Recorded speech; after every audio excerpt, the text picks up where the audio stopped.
George of the jungle, strong as he can be. Watch out for that tree. George of the jungle lives a life that's free. Watch out for that tree. When he gets in the street, he makes his escape with the help of his friend, an 888. Then away he'll schlep on his elephant ship, while Fella and Ursula stay in step. Well, George of the jungle, friend to you and me. Watch out for that tree. Watch out for that tree. George of the jungle, friend to you and me.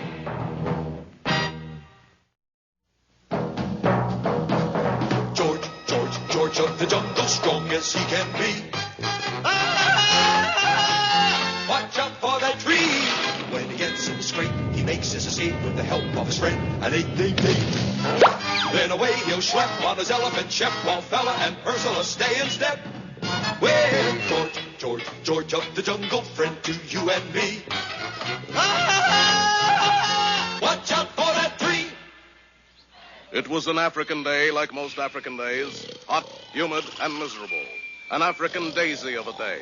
And George, king of the jungle, was surveying his domain from an air-conditioned treetop. Then suddenly... Help! Someone called for help. Help! Correction, someone called for help. Courage! George, come! Help! Seizing a nearby jungle vine, George swung lightly through the trees, into a rushing stream, and over a waterfall. A little while later, far downstream... My, George, that was quick. George, take shortcut. I didn't know there was a shortcut. Me too. Why Ursula scream? Oh, George, it's Shep. Shep. Good doggy, Shep. Up, boy. What's the matter, boy?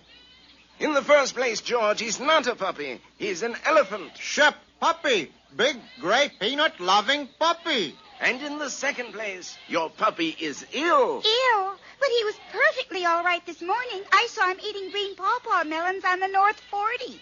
George, why not call Africa's greatest witch doctor, Dr. Kilimanjaro? And the worried trio gathered around Ape's large message drum. What's his area code, Ape? We don't need it. Fortunately, this drum is a direct line to the doctor's office. A direct line? Yes. I call it my tum-tum, tom-tom.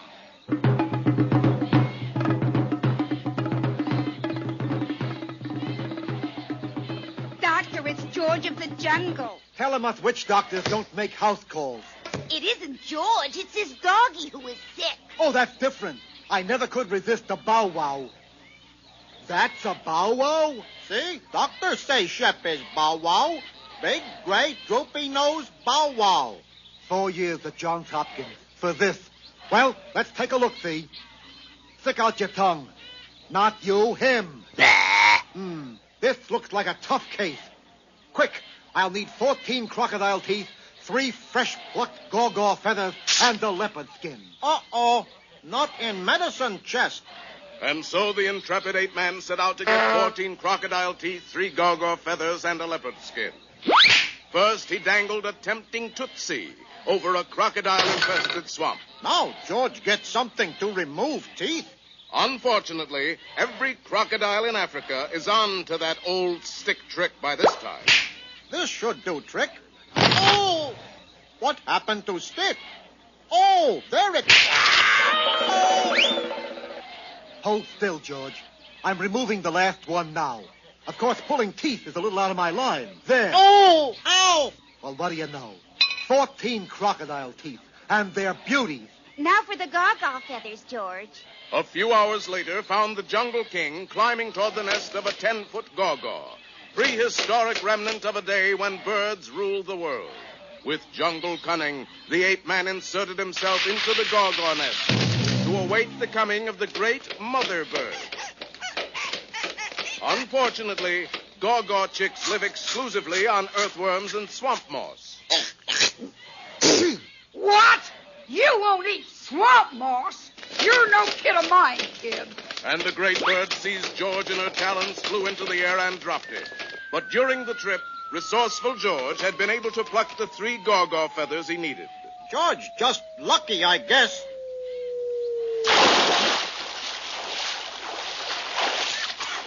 George, back so soon? Yes, but these shortcuts killing me. Oh, Doctor, is it a crisis? No, lady, that is a thermometer. George, go get leopard skin now. I don't want to sound like a smart aleck, George, baby, but you're wearing one. But that's my leopard skin. Look at it this way. Is a doggy man's best friend or not? But, Doctor, Shep is an elephant. Look, George thinks he's a dog. Shep thinks he's a dog. I think he's a dog.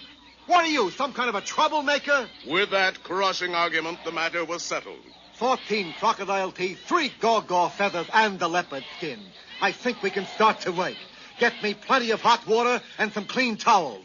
You going to operate? No, I just want to freshen up a little. But what about Shep?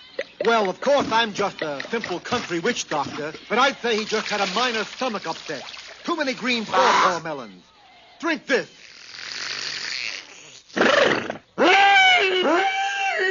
Heavens, what was that? Well, of course, Shep is a doggy, but if he was an elephant, that would have been a burp. And look, he's better. Good dog, Shep. Fetch. Ooh. But, Doctor, what about the crocodile teeth, the gaw feathers, and the leopard skin? Aren't they part of the cure? Cure?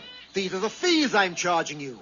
How do I look? Better than George. You don't know the half of it, Georgie boy. Now, I'm just a simple country witch doctor, but I'd say those bushes you're wearing are poison ivy.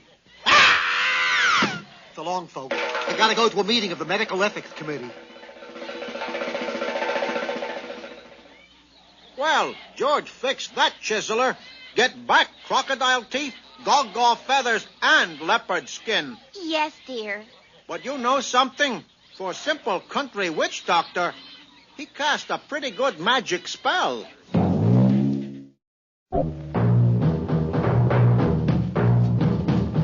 George of the jungle, strong as he can be. Watch out for that tree.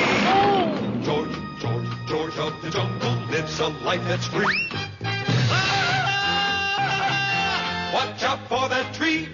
When he gets in a scrape, he makes his escape with the help of his friend, an 8-day Then away he'll schlep on his elephant, Shep, Wallfella, and Ursula stay in step. Well, George of the jungle, friend to you and me. Watch out for that tree. Watch out for that tree.